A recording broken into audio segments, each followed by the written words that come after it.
Bonjour, petite question, les défunts prennent-ils toujours soin de nous de l'autre côté? Alors c'est une question que peut-être vous êtes posée et j'ai envie d'y répondre aujourd'hui. Alors,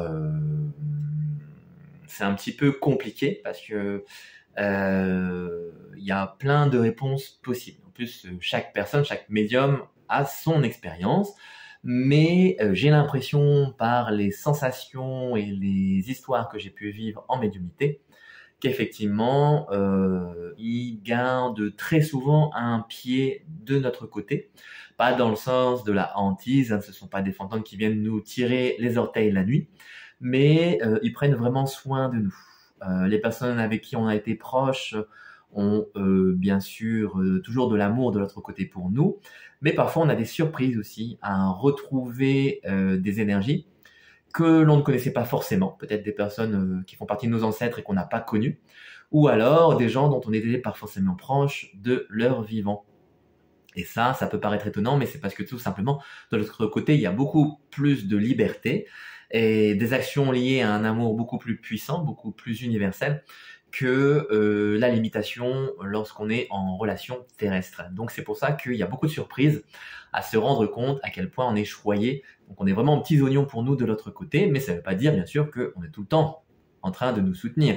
Nous aussi, nous avons notre chemin à faire et il ne faut pas demander de l'aide tout le temps. De toute façon, on doit faire notre expérience et on a nos choix un petit peu à poser. Donc, même si on peut avoir du soutien, il ne faut pas compter que sur ça, mais il y a des moments dans la vie où on se sent porté. Et on peut se rendre compte qu'il y a des petits signes qui nous montrent que on n'est pas tout seul.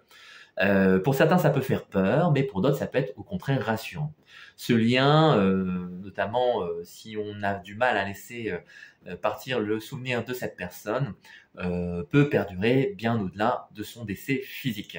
Et du coup, je remarque qu'il y a beaucoup d'amour ressenti dans les séances de médiumnité, puisque c'est vraiment de l'autre côté beaucoup plus aisé de pardonner et de ne pas juger. Ici, on peut être bloqué parfois par rapport à l'expérience vécue avec la personne ou simplement par notre caractère, hein, si on est un petit peu un foutu, un mauvais caractère, ou qu'on a quelque chose qu'on n'arrive pas à laisser passer. Mais de l'autre côté, il y a souvent des personnes qui viennent et même si le ou la consultante n'a pas trop envie de parler avec cette personne, eh bien, il y a quand même des messages. Et souvent, c'est des messages soit de pardon, soit d'amour. Et c'est vrai que c'est désolant de garder une rancœur toute sa vie. Peut-être qu'à un moment donné, on peut trouver la force ou simplement lâcher prise un petit peu par rapport à cette colère, à cette douleur et trouver plus d'amour en soi que de méchanceté. Mais à chacun de faire un petit peu son chemin. Voilà. Je ne suis pas là non plus pour dire c'est mieux ainsi ou c'est moins bien comme cela, mais je pense que pour soi-même, ça soulage de se retrouver plutôt baigné dans l'amour que dans la haine. Avis personnel. Donc du coup, effectivement, je constate que d'ailleurs, par rapport aux visites que les défunts viennent rendre aux personnes de leur connaissance, même si parfois, comme je le disais, ça peut être des personnes qu'on n'a pas connues, de notre famille ou voire des inconnus, hein, ça arrive aussi, mais qui ont quelque chose à nous donner, à nous passer. Mais souvent, c'est des personnes qu'on a connues. Eh bien, ils nous viennent nous soutenir, nous donner des messages. Donc, si on va voir un médium ou que on a une amie ou que nous-mêmes on est médium ou qu'on a des capacités intuitives, on va pouvoir ressentir un petit peu ces informations qui vont nous porter, qui vont donner l'énergie nécessaire face aux difficultés et qui vont nous apporter des conseils. Donc, soit souligner au niveau de la santé qu'il y a des choses à faire. Par exemple, moi je vois que parfois il y a des messages pour orienter vers un type d'alimentation, un petit conseil naturel, une pierre, une couleur aussi, par exemple. Moi, j'ai beaucoup de moments où on m'indique des couleurs bonnes pour la personne. Alors après, à vérifier. Des parfums aussi, qui sont peut-être des plantes ou des choses en tout cas qui peuvent être utilisées pour se ragaillardir, se vitaliser et puis qui peuvent jouer aussi sur les humeurs et les émotions. Donc même si c'est pas ma spécialité, souvent je le passe et j'ai l'impression que ça fait son effet par rapport à ce que je lis sur internet par après parce que je suis curieux et je vais quand même vérifier que je dis pas n'importe quoi, mais très souvent ça fait mouche. Par exemple, il y a une intuition que j'ai eu en consultation il n'y a pas longtemps, donc c'était assez drôle. La personne, la semaine juste avant la séance, avait eu envie d'acheter de l'eau de rose et justement, moi j'avais comme intuition que la rose pouvait être bénéfique pour elle. Donc voilà, coïncidence, hasard, on ne sait pas. En tout cas, c'était amusant.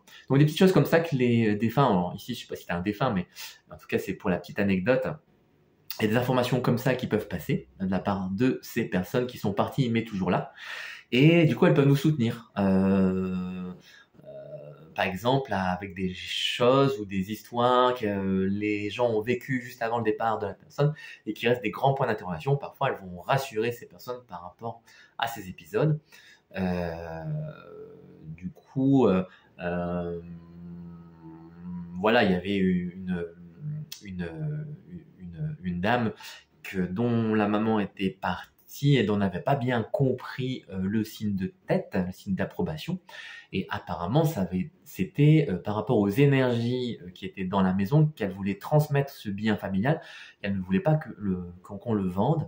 Et c'était bien resté dans la famille. Et du coup, même si elle n'a plus la force de parler et de s'exprimer, elle avait réussi à donner son assentiment, qu'elle était fière et contente qu'on garde le bien dans la famille parce que c'était très très important pour elle. Et en fait, sa fille, lorsqu'elle est venue me consulter, a pu avoir ce message-là. Et du coup, elle a pu résoudre un peu ces techniques parce qu'elle se demandait pourquoi sa mère lui avait fait un signe de tête.